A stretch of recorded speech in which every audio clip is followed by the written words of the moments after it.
सुप्रभात प्यारे बच्चों। आज आप सभी लोग हिंदी बाल महाभारत का आप सभी लोग रिवीजन करेंगे, जो कि आपकी परीक्षा में देवव्रत से लेकर के पांडवों की रक्षा तक के आपके प्रश्न पूछे जाएंगे। और इसके साथ साथ बाल महाभारत के पीछे जो आपका प्रश्न अभ्यास है, जितना मैं आपको लिखाया हूँ उतना आपको याद करना है। आप लोग गहराई के साथ अपनी परीक्षा की तैयारी करेंगे। तो आइए, राजा शांतनु कौन थे? जो राजा शांतनु थे वे हस्तिनापुर के राजा थे। तो राजा शांतनु की दो रानियां थीं। पहली गंगा, जो दूसरी थी वह सत्यवती थी। तो गंगा से देवव्रत का जन्म हुआ, जो आगे चल करके भीष्म पितामह के नाम से प्रसिद्ध हुए। अर्थात भीष्म पितामह का ही नाम देवव्रत था। इनकी जो दूसरी रानी थी वह है सत्यवती। आदि एक एक के विषय में संक्षिप्त परिचय दूंगा आप सभी लोगों को। तो दूसरी जो रानियां थी वह सत्यवती थी। तो सत्यवती से दो पुत्र हुए। पहला चित्रांगद, जो दूसरा था वो विचित्रवीर्य था। चित्रांगद जो था वह स्वेच्छाचारी था, मतलब अपने अनुसार ही चलता था। इसलिए गंधर्व के साथ युद्ध हुआ और युद्ध में जो चित्रांगद था वह मारा गया। बचा आपका विचित्रवीर्य। तो विचित्रवीर्य जो था वह जब शादी के योग्य हुआ, शादी के योग्य हो गया, तो देवव्रत को विचित्रवीर्य की शादी की चिंता सताने लगी। इसलिए आए विचित्रवीर्य की दो रानियां थीं। पहली अंबिका, दूसरी जो थी अंबालिका। तो अंबिका से धृतराष्ट्र हुए और अंबालिका से पांडु हुए। तो देखा जाए तो जो धृतराष्ट्र थे वे बड़े थे, परंतु जन्म से अंधे थे। इस कारण से धर्म के अनुसार धृतराष्ट्र को ही हस्तिनापुर के सिंहासन पर बैठना चाहिए, परंतु जन्म से अंधे होने के कारण इन्हें हस्तिनापुर का राजा न बना करके महाराजा पांडु को हस्तिनापुर का राजा बना दिया गया। पांडु जो थे वो महाराजा धृतराष्ट्र के छोटे थे, परंतु धृतराष्ट्र जन्म से अंधे थे। इस कारण से पांडु को हस्तिनापुर का राजा बना दिया गया। तो जब महाराजा पांडु की मृत्यु हो जाती है, तो उस समय पांडव जो पुत्र थे, महाराजा जो युधिष्ठिर जो सबसे बड़े थे, उनकी उम्र उसमें बहुत कम थी। इस कारण से धृतराष्ट्र को हस्तिनापुर के सिंहासन पर बैठा दिया गया। तो धृतराष्ट्र के जितने भी पुत्र हुए वे कौरव कहलाए, और पांडु से जो पुत्र हुए वे पांडव कहलाए। परंतु जो धृतराष्ट्र का जो दुर्योधन था वह बहुत ही कपटी स्वभाव का था, बहुत ही दुष्ट स्वभाव का था। वह इस बात को अच्छी तरह से जानता था कि जब तक पांडव रहेंगे तब तक मैं हस्तिनापुर के राज सिंहासन पर मैं नहीं बैठ सकता। इस कारण से जो दुर्योधन था वह मामा शकुनी एवं कर्ण को साथ लेकर के, कर्ण जो था दुर्योधन का बहुत ही विश्वास पात्र मित्र था, तो साथ लेकर के जो दुर्योधन था वह हमेशा पांडवों को मिटाने का वह प्रयास करता था। यहाँ तक कि लाख का जो घर था, जिस घर में दुर्योधन ने पांडवों को जलाने का प्रयास किया था, परंतु वहाँ पर भी पांडवों की रक्षा किस प्रकार से और कैसे हुई आदि इन सभी के विषय में एक एक करके मैं बताया। तो जितने भी आपकी पात्र हैं एक एक करके इनका संक्षिप्त अध्ययन करेंगे। तो आइए महाराजा शांतनु, अर्थात तो महाभारत में जो पहला अध्याय आपका दिया हुआ है देवव्रत,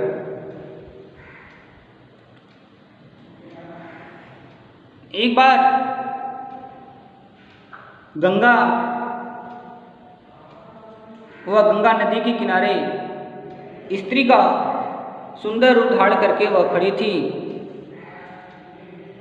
महाराजा शांतनु ने जब गंगा को देखा, गंगा को देखते ही वे मोहित हो गए और उन्होंने गंगा से शादी का प्रस्ताव रखा।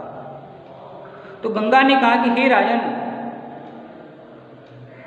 मैं तो आपसे शादी कर सकती हूँ, परंतु इसके लिए आपको मेरी एक शर्त है जो उसे माननी होगी।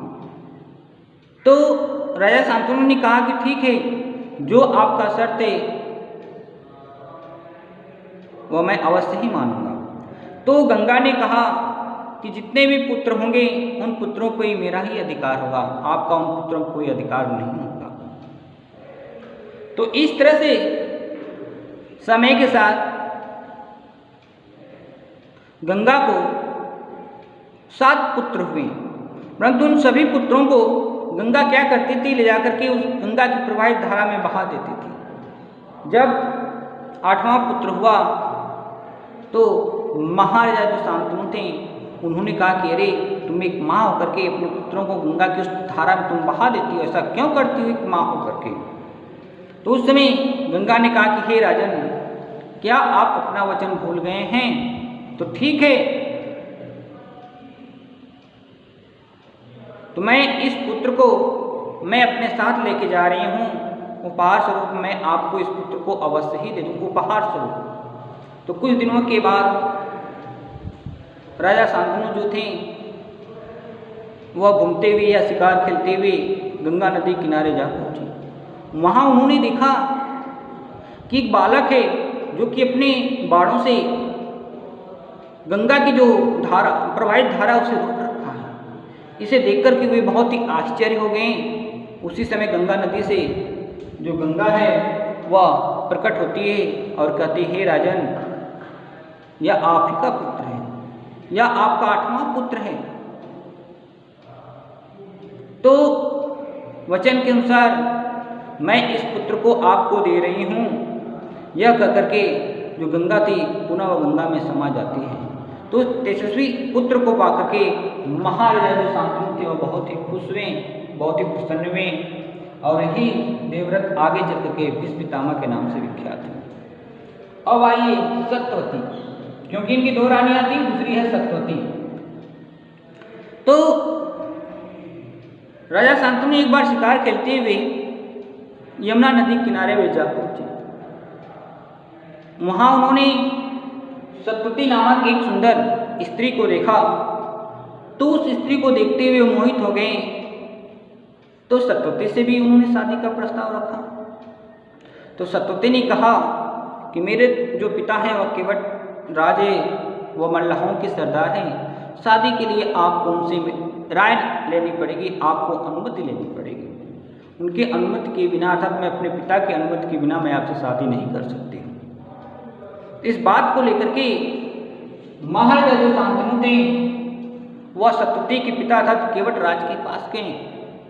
उन्होंने केवट राज से सत्यवती शादी करने का प्रस्ताव तो रखा, परंतु केवट राज ने कहा कि मेरी एक शर्त है, और वह शर्त यह थी कि मेरे पुत्री के गर्भ से जो पुत्र पैदा होगा वही पुत्र हस्तिनापुर के राज सिंहासन पर बैठेगा। यह बात महाराजा शांतनु को अनुचित लगी, अच्छी न लगी। क्योंकि वह गंगा पुत्र देवव्रत तथा भीष्म पितामह को छोड़कर के किसी दूसरे को हस्तिनापुर के सिंहासन पर नहीं बैठाना चाहते थे। तो वहां से लौट करके जब अपने महल में आए तो यह बहुत उदास रहने लगे। परंतु यह बात जब भीष्म पितामह को मालूम हुआ तो केवट राज के पास से चले गए। भीष्म पितामह जी ने कहा कि ठीक है, तो मैं आजीवन शादी नहीं करूंगा, ब्रह्मचारी रहूंगा, मैं शादी नहीं करूंगा, मैं ब्रह्मचारी रहूंगा, यह मैं आपको वचन देता हूं। इस वचन के उपरांत राजा शांतनु की सप्तती से शादी हो जाती है और सप्तती से 2 पुत्र होते हैं, चित्रांगद और विचित्रवीर्य। चित्रांगद और विचित्रवीर्य। तो देखा जाए तो चित्रांगद जो था वह स्वेच्छाचारी था। वे अपने अनुसार ही चलता था, इसीलिए किसी गंधर्व के साथ युद्ध हुआ तो इस युद्ध में वह मारा गया। अब बचा विचित्रवीर्य। तो जो विचित्रवीर्य था, जब यह समय के साथ जब शादी के योग्य हो गया तो देवव्रत को बड़े होने के कारण इसकी चिंता अब उन्हें सताने लगी। इस तरह से जब बड़े होने के उपरांत भीष्म पितामह को जब विचित्रवीर्य की जो शादी की जो चिंता उन्हें सताने लगी, तो जब उन्हें मालूम हुआ कि जो काशी राज है वो अपने तीनों बेटियों का वह स्वयंवर रखा है। काशीराज की 3 पुत्रियां थीं, अम्बा, अंबिका और अम्बालिका। तो जब उन्हें मालूम हुआ कि शादी के लिए महाराजा काशीराज ने अपने 3 पुत्रियों का वह स्वयंवर रखा है, तो वे स्वयंवर में भाग लेने के लिए चले गए। जब स्वयंवर में भाग लेने के लिए वे स्वयंवर में उपस्थित हुए तो वहाँ पे उपस्थित सभी राजाओं को, संक्षिप्त रूप में आपको इसका परिचय दे रहा हूँ क्योंकि आपका रिवीजन है, वहाँ पे उपस्थित सभी राजाओं को पराजित करके अम्बा, अंबिका और अम्बालिका को अपने रथ पर बैठा करके वे हस्तिनापुर लेकर के चले आए। इस तरह से विचित्रवीर्य की शादी जो है अंबिका और अम्बालिका से उन्होंने करा दी। परंतु जब जो अम्बा थी, जब उसने अपने मन की बात यह बताई कि मैं सौदेश के राजा अर्थात साल्व से प्रेम करती हूँ और उसे मन ही मन अपना मैं पति स्वीकार कर चुकी हूँ, तो यह अम्बा की इस बात को सुन करके उन्होंने अम्बा को साल्व के पास भेज दिया।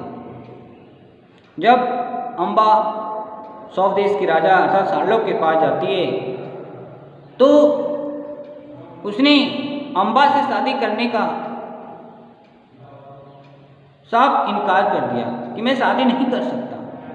इस तरह से अम्बा जो थी वो पुनः हस्तिनापुर आती है, महाराज भीष्म पितामह के पास आती है और उसने कहा कि धर्म के अनुसार देखा जाए तो आप मुझे स्वयंवर से उठा कर लेकर आए, इसलिए धर्म तो यही कहता है कि आप मुझसे शादी कर लीजिए। परंतु उन्होंने तो वचन दे रखा था, सप्तती के पिता अर्थात केवट राज को उन्होंने तो वचन दे रखा था। इस वचन के कारण तो उन्होंने कहा कि मैं शादी नहीं कर सकता। इस तरह से देखा जाए तो सौदेश और हस्तिनापुर के बीच केवल अम्बा शादी के लिए वो भटकती रही, पर अंत में भीष्म पितामह से इसका बदला लेने के लिए अपनी तपस्या शून्य शिखंडी का रूप धारण कर लेती है, जो कि महाभारत में वही अम्बा भीष्म पितामह की मृत्यु का कारण भी बनती है। तो अंबिका से धृतराष्ट्र पैदा हुए और अम्बालिका से आपका पांडु हुए। तो धृतराष्ट्र से जितने भी पुत्र हुए वे कौरव कहलाए और पांडु से 5 पुत्र हुए जो आपके पांडव कहलाए। जैसा कि धृतराष्ट्र जो थे वह बड़े थे परंतु जन्म से अंधे थे। जन्म से अंधे होने के कारण इन्हें, हालांकि बड़े थे परंतु जन्म से अंधे थे, इस कारण से इन्हें हस्तिनापुर के सिंहासन पर नहीं बैठाया गया परंतु महाराजा पांडु को ही हस्तिनापुर का राजा बना दिया गया। परंतु जब पांडु की मृत्यु हो जाती है तो उस समय पांडवों में जो सबसे बड़े थे महाराजा युधिष्ठिर, उन्हें हस्तिनापुर के सिंहासन पर नहीं बैठाया गया। इस तरह से धृतराष्ट्र जन्म से अंधे होने के कारण कुछ दिनों के लिए उन्हें हस्तिनापुर के सिंहासन पर बैठा दिया गया।